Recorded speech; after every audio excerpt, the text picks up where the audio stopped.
Crois-tu au pardon de Dieu? Laisse-moi te dire que le pardon de Dieu n'est pas un à peu près. Le pardon de Dieu est définitif. Lorsque Dieu pardonne, il ne revient plus sur cette faute que tu as commise. Non. C'est vrai, lorsqu'on faute, il y a certaines fautes qui amènent des conséquences. Les conséquences sont là, mais lorsque tu acceptes le pardon de Dieu, lorsque tu sais que Dieu t'a pardonné, même dans les conséquences, tu as ce repos, même dans les conséquences, tu as cette paix là. Je regardais un dessin animé où 2 amis ont tué leur 3e ami. C'était quelque chose qui s'est passé, ils l'ont enterré. Elles ont été en prison. Si, durant ce temps d'emprisonnement, elles ont reçu le Seigneur, même en étant en prison, il y aura cette paix, il y aura cette assurance de ce que oui, je suis en train de payer pour la faute que j'ai commise, mais je sais qu'il y a quelqu'un à mes côtés. Mais lorsqu'on n'a pas l'assurance du salut, lorsqu'on n'a pas l'assurance du pardon de Dieu, les conséquences deviennent une torture pour nous. Amen. Souvent les hommes, lorsque tu fautes, ils aiment te rappeler cette faute, ou bien ils aiment te faire comprendre que tu as fauté, tu as péché, tu dois être puni, alors que Dieu t'a déjà pardonné. Souvent lorsque tu as l'assurance de ce que tu es pardonné, même lorsque tu as commis cette faute, tu te dis, j'ai été pardonné, Dieu m'a pardonné, je ne me culpabilise plus. Mais certains ne comprennent pas forcément. Mais garde cette assurance de ce que lorsque tu demandes pardon à Dieu, lorsque tu reçois le salut du Seigneur, tu es pardonné. Il a tout cloué à la croix. Je prie afin que le salut soit ton partage si tu n'as pas encore reçu le Seigneur. Et je prie que l'assurance de ce salut, que l'assurance de ce que tu es pardonné soit ton partage. Romains 4, 7 à 8. Heureux ceux dont les iniquités sont pardonnées et dont les péchés sont couverts. Heureux l'homme à qui le Seigneur n'impute pas son péché. Heureux sommes-nous lorsque nous avons cette conscience de ce que nous sommes pardonnés. Il y a une paix. Il y a certains, lorsqu'ils ne croient pas au pardon de Dieu, lorsqu'ils ne croient pas que Dieu est capable de nous pardonner même les pires péchés, ils deviennent ou ils se cachent derrière cette excuse de ce que non, je suis un athée, non, Dieu n'existe pas, parce qu'ils pensent que oui, Dieu est ce Dieu saint qui est quelque part, qui n'aime pas le pécheur, qui a horreur du pécheur. Non, viens à Christ, Dieu pardonne, peu importe la gravité de ton péché, Dieu pardonne et il oublie, il efface, il couvre. Ne reste pas derrière cette excuse de ce que tu es athée parce que tu fuis une certaine justice divine. Viens, les bras ouverts, viens dénudé devant le Seigneur. Il pardonne, accepte-le et soumets-toi. Dieu pardonne. Alors pour certains chrétiens, lorsqu'ils n'ont pas cette assurance de ce que Dieu leur a vraiment pardonné et qui sont sous le joug de la culpabilité, ils n'arrivent pas à réellement servir Dieu comme ils devaient le servir.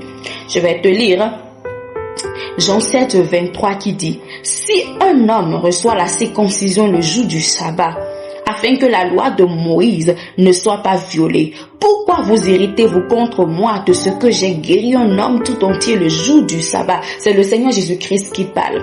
Lorsqu'on n'a pas cette assurance de ce qu'on est réellement pardonné, on aime se cacher. On n'arrive plus à servir Dieu avec notre unicité. On n'arrive plus à servir Dieu tel que nous sommes. La beauté du service, c'est lorsque nous servons Dieu en étant qui nous sommes. Sers Dieu en étant qui tu es et non en étant la photocopie de quelqu'un d'autre. Sers Dieu en étant qui tu es. Dieu aime la diversité, raison pour laquelle nous sommes différents.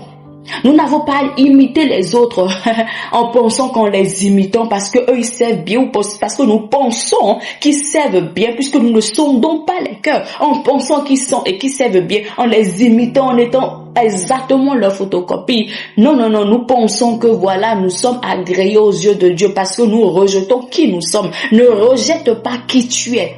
Dieu transforme. Dieu va enlever les scories.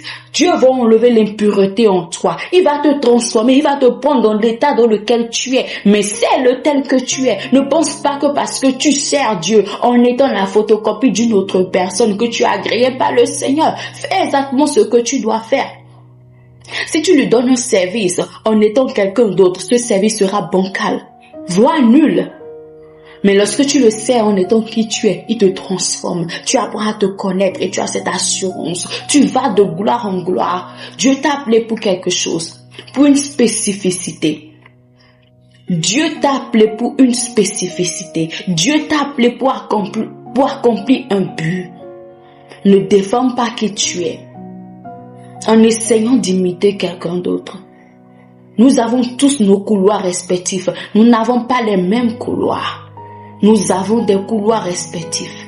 Assume qui tu es. Assume ton histoire. Assume ton passé, ton présent. Assume ton futur. Assume ta spécificité. Assume le nombre de personnes attachées à ta destinée. Nous n'avons pas les mêmes courses. Mais le même but. Le but, c'est la gloire de Jésus-Christ. Regarde à Christ. Ne regarde pas à gauche, ne regarde pas à droite. Parce que lorsque tu commences à regarder à gauche, à droite, tu perds de vue la vision. Tu perds de vue Christ. Tu commences à jalouser. Tu commences à te comparer. Alors que tu dois regarder devant. Sache là où tu vas. Que Dieu nous amène à comprendre que nous devons être guidés par son esprit. Et non pas l'esprit de religiosité. Parce que Jésus-Christ est en train de leur parler. Il a guéri un homme le jour du sabbat. Ils ont commencé à l'accuser. Ah, tu ne dois pas le faire le jour du sabbat. Que Dieu nous amène à ne pas être entraînés par les doctrines humaines. Parce que lorsque tu es tellement entraîné par les doctrines humaines, lorsque tu es tellement sous le joug de la religion, tu n'arrives pas à faire exactement ce que Dieu te demande de faire. Les instructions de Dieu, les instructions que Dieu te donnera sont des instructions qui seront folies, même devant tes frères. Accepte vite d'être rejeté à cause des instructions que Dieu te donnera. Que l'esprit de religiosité ne te guide pas. Ah, tout doit être ainsi. Comment tout doit être ainsi? Tout doit être comme Dieu le veut. Et parfois, ce que Dieu veut peut être folie devant les autres, même devant tes frères chrétiens. Suis la vision, suis ce que Dieu t'a dit de faire. Même si ça semble bizarre, même si ce n'est pas dans les normes. Tu sais, souvent Dieu bascule les normes humaines. Accepte qui t'amène à faire autre chose que ce que les humains ont établi. Accepte. Parce que tu es sur terre pour Dieu et non pour nous. Ce n'est pas à nous que tu rendras des comptes, mais à celui qui t'a envoyé.